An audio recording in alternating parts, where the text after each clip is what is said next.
The greatest match, the greatest rivalry, और सही मायनों में अगर किसी चीज को ग्रेटेस्ट ऑफ ऑल टाइम कहा जा सकता है तो वो है भारत और पाकिस्तान का मैच। बहुत सारी उठापटक के बाद अब अंततः टी20 वर्ल्ड कप 2026 में भारत और पाकिस्तान का मैच 15 फरवरी को होने जा रहा है। हमारे साथ मौजूद है हमारे सहयोगी प्रशांत, और इस पूरे मैच पर पहले से क्या कुछ हुआ, आगे क्या कुछ होने वाला है, इस पर पूरी विस्तार से चर्चा करेंगे। प्रशांत, बहुत सारी उठापटक हुई, बहुत सारा पाकिस्तान की तरफ से जो कुछ भी हुआ उसके बाद अब ये मैच हो रहा है। पहला कॉल आपका इस पर क्या है? ये तो शुरुआत से ही लग भी रहा था मैं कि मैच होगा।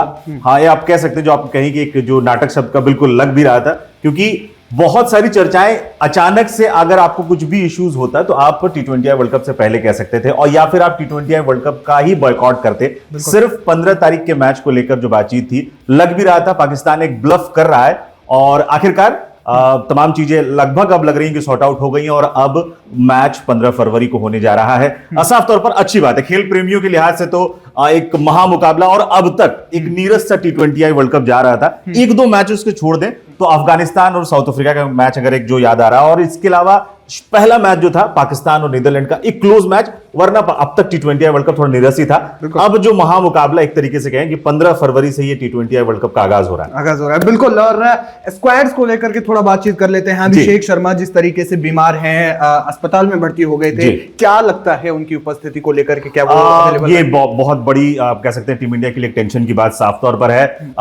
जानकारी जो निकलकर अब तक जो सामने आई है, अभिषेक शर्मा भले ही अब तो उनकी तबीयत ठीक है, लेकिन 15 फरवरी का मैच खेलेंगे नहीं, या इसको लेकर थोड़ी चिंताएं अभी भी जरूर हैं, क्योंकि इतनी जल्दी क्या टीम इंडिया रिस्क भी लेगी कि उनको, क्योंकि अब सिर्फ 2 दिन का वक्त रह गया है और 15 तारीख को मुकाबला है, तो टीम इंडिया क्या इतने आगे के मैचेस के लिए, क्योंकि राउंड 8 में टीम इंडिया आसानी से क्वालिफाई कर रही है, जो मान के हम चल भी रहे हैं, क्योंकि बहुत हल्की टीमें हैं और टीम इंडिया आसानी से राउंड 8 में तो पहुंच ही जाएगी।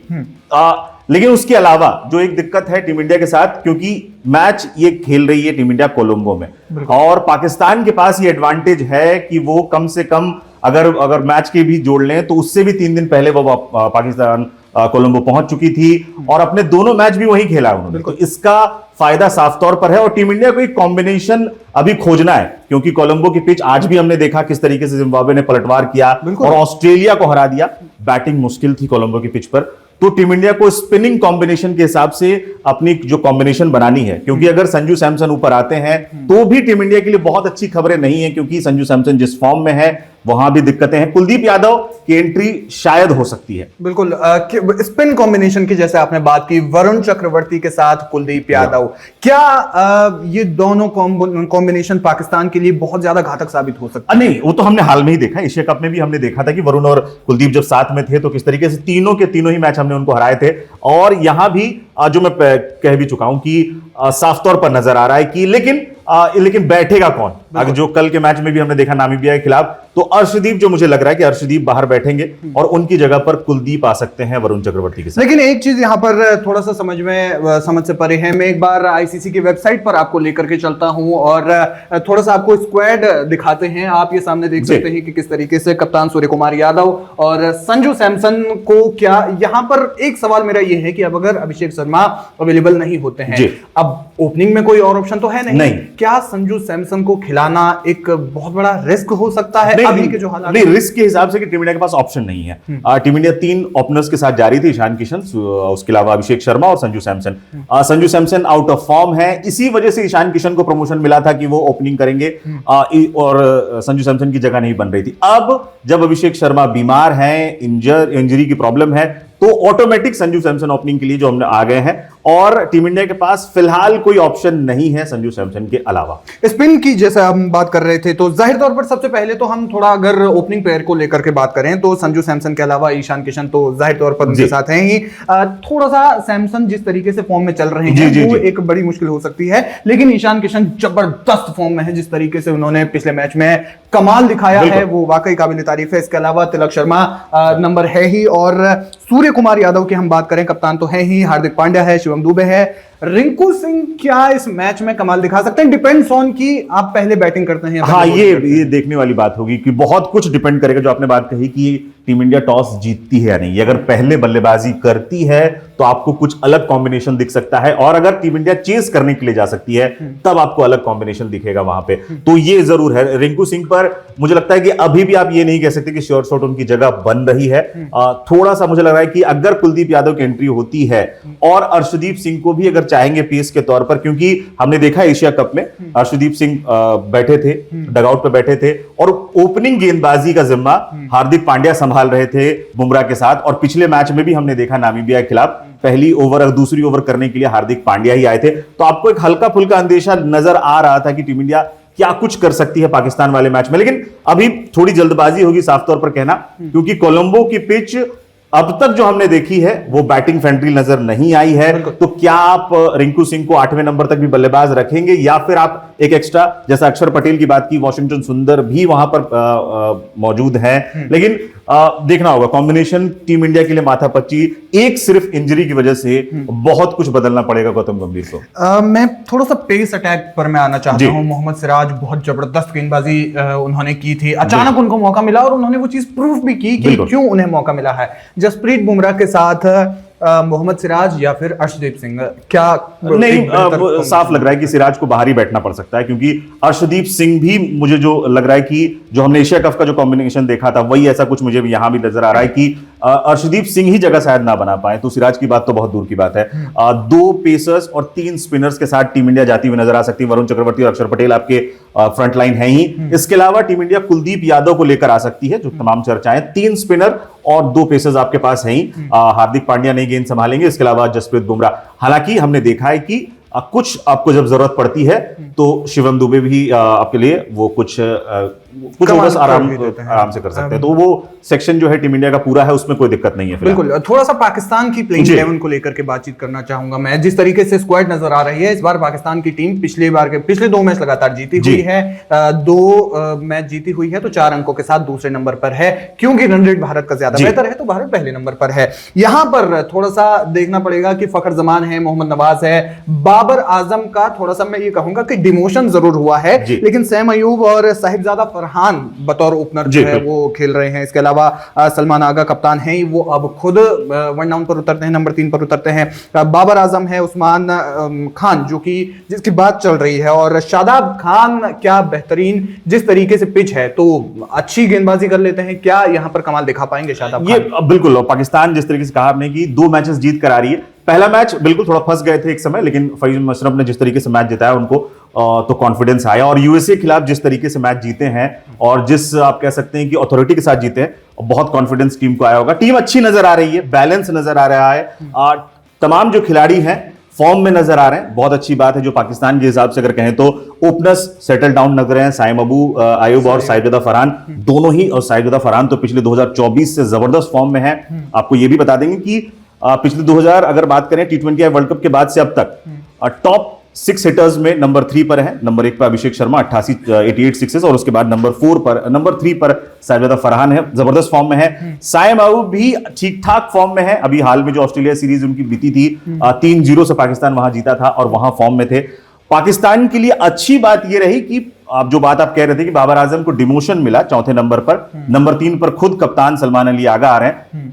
पिछले मैच में एक ठीक ठाक पारी खेली और 40 के करीब उन्होंने रन बनाए और फॉर्म दिखाया है एक तरीके से। और जो जहां पे जिस जगह कोलंबो की जिस पिच की हम बात कर रहे हैं वहां पे बड़े रन नहीं बन रहे हैं जो पिछले हमने कुछ मैचेस में। अब अगर टीम इंडिया के मैदान पिच पर कुछ और अलग देखने को मिले तो कहना थोड़ी अलग बात होगी, लेकिन अब तक वहां रन नहीं बन रहे। 160 170 मैक्स वहां पर स्कोर बन रहा और वो विनिंग स्कोर बन रहा। आज हमने देखा 170 जिम्बाब्वे पहुंच गई। ऑस्ट्रेलिया जैसी टीम भी चेज नहीं कर पाई, बहुत अच्छे खासे अंतर जी, और ठीक ठाक। तो ये साफ तौर पर है कि पिचेस उस तरीके की बैटिंग फ्रेंडली नहीं है और स्पिनर्स के लिए मदद है, गेंद फंस कर आती है। तो साफ तौर पर यह कहा जा सकता है कि बाबर आजम जिस तरीके की वो बैटिंग करते हैं, रन बॉल भी अगर खेलते हैं इन पिचेस के लिए पाकिस्तान के लिए बहुत। लेकिन जो प्लेइंग 11 की आपने जो बैटिंग की तो सेटल डाउन नजर आ रहा है, क्योंकि नीचे में आपके नवाज भी ठीक ठाक हिटिंग कर लेते हैं। फहीम अशरफ को हमने देखा किस तरह की हिटिंग करते हैं। शादाब खान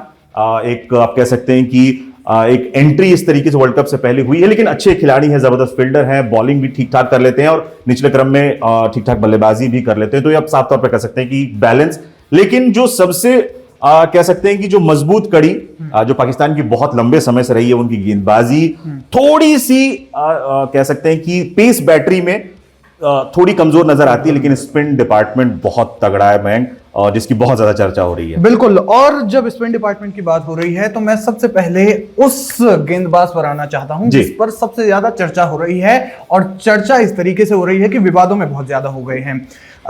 उस्मान तारिक की हमने बात की। उस्मान तारिक का जब भी जिक्र आता है तो फिर जो है वो कैमरन ग्रीन का वो वाला एक्शन जो वो करते हुए नजर आते हैं। तो क्या कुछ, सबसे पहले तो मैं आपसे यही सवाल लेना चाहता हूं कि क्या उस्मान तारिक का वो जो एक्शन है वो लीगल है भी या नहीं? नहीं, आईसीसी उसको मंजूरी दे चुका है। मतलब कि लीगलिटीज पे नहीं जाएंगे क्योंकि मंजूरी मिल चुकी है, उनकी करीबन जांच हो चुकी। वो पॉज लेते हैं, उसको लेकर बहुत ज्यादा चर्चाएं हैं। तमाम बातें हैं, उसमें टेक्निकलिटीज हैं कि आप 15 डिग्री आपका जो हाथ है वो आर्म है वो उससे ज्यादा नहीं होना चाहिए। लेकिन अब तक जितनी भी कंट्रोवर्सीज हुई उसके बाद आईसीसी उनको खेलने का कह सकते हैं मौका दे रहा है। तो आप एक कह सकते हैं लीगल का जो मामला है वो एक तरीके से अभी फिलहाल तो प्रॉब्लम नहीं है। आने वाले समय में ये जरूर हो सकता है कि टूर्नामेंट के बाद अगर कुछ टीमें कंप्लेन करें तो आईसीसी शायद फिर से कॉल आउट करे और उसको उनको वापस बोले, लेकिन फिलहाल लीगल मामला नहीं है। लेकिन हाँ, जो आपने कही एक साफ तौर पर परेशानी का सबब जरूर है। और सबसे बड़ी बात इसलिए भी है क्योंकि टीम इंडिया बल्लेबाजों ने कभी खेला नहीं है। बिल्कुल, पहली बार अबरार को हम खेल चुके हैं। अबरार को हमने एशिया कप में खेला, उससे पहले भी खेला है। तो अबरार को लेकर उतना ज्यादा, क्योंकि अबरार भी मिस्ट्री स्पिनर के तौर पर ही टीम में है, लेकिन उस्मान तारिक बहुत मिस्ट्री स्पिनर नहीं है, लेकिन उनका बॉलिंग के दौरान राउंड आर्म एक्शन लगभग और उसके बाद जो पॉज लेते हैं उसको लेकर बहुत, हालांकि कई बार चर्चाएं हैं, अश्विन ने उनकी इस एक्शन को लेकर बातचीत की है। और लीगल वाला जो मामला उन्होंने भी कहा कि नहीं ये लीगल तो है, आप इसको अलग कह सकते हैं, कुछ अनोखा कह सकते हैं, लेकिन लीगलिटीज पे फिलहाल अभी वर्ल्ड कप के बाद ही बातचीत होगी। बिल्कुल, वो ऐसे गेंदबाजी करते हैं ना कि जैसे आप कोई वीडियो प्ले करें और फिर उसके बाद अचानक से आप उस वीडियो को पॉज कर दें और फिर सडनली 2 सेकंड के बाद आप उसको प्ले कर सकते हैं, इस तरीके से। लेकिन उनके पास में जिस तरीके से अश्विन भी कह चुके हैं कि पॉज लेना जो है वो उनका अपना एक एक्शन हो सकता है, लेकिन उनके पास बहुत ज्यादा वेरिएशंस नहीं है। गूगली है, एक आध और बॉल है, लेकिन वो बहुत ज्यादा वेरिएशन के साथ गेंदबाजी कर नहीं पाते हैं। लेकिन उनका फायदा उस गेंदबाजी में यहां पे एक चीज जरूर बनती है कि जब वो रुकते हैं तो फिर रुकने के बाद जब वो जिस तरीके से बॉल फेंकते हैं तो उतने बहुत छोटे से टाइम में बैट्समैन को अपना स्टांस बदलने का या फिर अपनी जगह बदलने का मौका नहीं मिल पाता।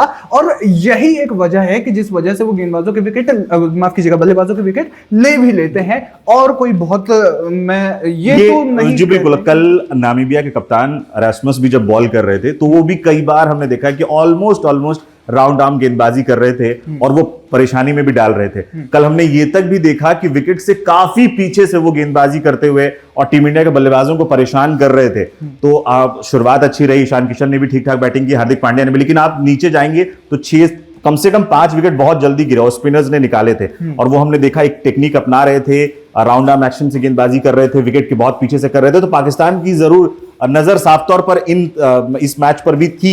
और मुझे लगता है कि एक समय लग रहा था कि टीम इंडिया आसानी से नामीबिया के खिलाफ 250 तो आसानी से पहुंच जाती, लेकिन जो फिर भी उन्होंने 204 तक रोका, 210 तक रोका, बहुत बड़ी बात थी। और साफ तौर पर जो एडवांटेज, जो मैंने कहा कि पाकिस्तान के पास वो एडवांटेज है क्योंकि वो वहीं है, श्रीलंका में ही है, अपने दोनों मैच भी वहीं खेले हैं और पिचेस से, क्लाइमेट से, एनवायरमेंट से बहुत अच्छे तरीके से आप कह सकते हैं कि एक तरफ हो चुके हैं। जी बिल्कुल, समझ चुके हैं। वो उनको भी पता चल चुका है क्योंकि टीम इंडिया की जो फायर पावर है वो उनकी बैटिंग है। टीम इंडिया को भी पता है कि उनकी जो ताकत है, सबसे बड़ी ताकत है वो बैटिंग है और वो पूरी फायर पावर, अगर वो पिच उस तरीके से उनको नहीं मिलती, क्योंकि अब तक नहीं मिली है।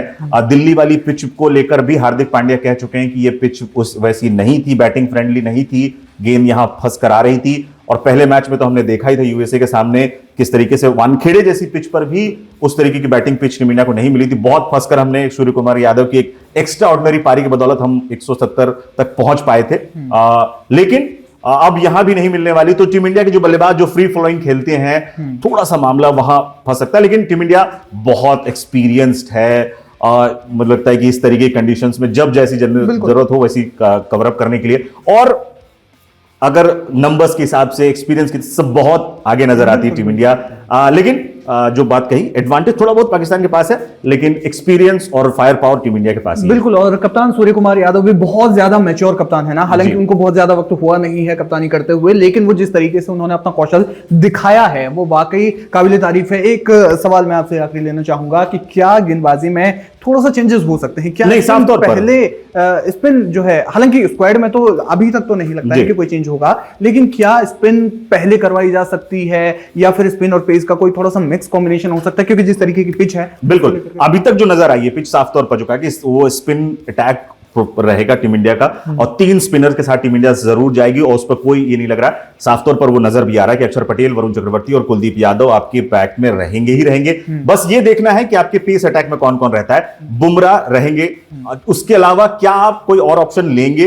हार्दिक पांड्या आपके पास ऑप्शन पहले से मौजूद है। जो आप बात कह रहे थे कि क्या रिंकू सिंह को बाहर कर क्या हम अर्शदीप को रख सकते हैं या फिर सिराज की एंट्री करा दें, ये क्या हम उतनी लंबी बैटिंग लाइनअप रखें कि अगर अक्षर पटेल तक भी बैटिंग लाइनअप हमारी है तो क्या रिंकू सिंह को रखना जरूरी है? क्या उनकी जगह पर हम एक और तेज गेंदबाज एंटर टीम में कर लें? तो थोड़ा कॉम्बिनेशन देखना होगा, लेकिन स्पिन फ्रेंडली साफ तौर पर रहने वाला। बिल्कुल, और जिस तरीके से कोच गौतम गंभीर पाकिस्तान को लेकर के अक्सर जो है उनका, पहले जब वो खेलते थे तो तब भी बहुत ज्यादा पर्सनल वो लेते थे, जाहिर तौर पर उसी माइंडसेट के साथ में खेलने भी उतरेंगे और उसी इंटेंशन के साथ में भी खेलेगी, क्योंकि हालांकि भारत के पास में कोई बर्डन ऑफ प्रूफ नहीं है, इतना ज्यादा मैच जीत चुके हैं पाकिस्तान के साथ में कि जाहिर तौर पर दूसरी जो तरफ है यानी कि पाकिस्तान की तरफ, उन पर बर्डन ऑफ प्रूफ ज्यादा है और उन पर जो है लोड भी ज्यादा रहेगा। अपनी आवाम को जवाब भी देना है, और अगर वो ये मैच जाहिर तौर पर जो है कि वो हार सकते हैं, और अगर वो ये मैच हार जाते हैं तो फिर वो जो नौटंकी है कि हम नहीं खेलेंगे तो वो साबित भी हो जाएगा कि भारत से डरते थे, इस वजह से वो मैच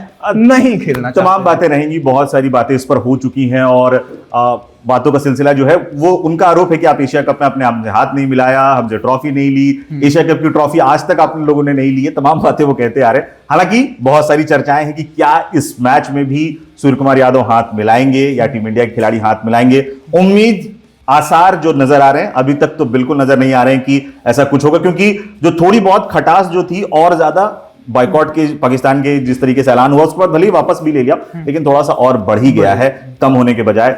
देखना होगा साफ तौर पर, फैंस को तो इंतजार है ही और हमें भी इंतजार रहेगा ही, लेकिन मैच बहुत तगड़ा होने वाला है, इसमें कोई दो राय नहीं। बिल्कुल, मैच जबरदस्त होने वाला है, संडे का दिन है यानी कि आप लोग भी फ्री हैं, और 15 तारीख को जिस तरीके से अब ये मैच होने वाला है, the greatest rivalry, the greatest of all time जो चीज है वो क्रिकेट में यही है, भारत और पाकिस्तान का मैच। ऐसी तमाम अपडेट्स के लिए आप बने रहिए हमारे साथ, देखते रहिए लाइव हिंदुस्तान।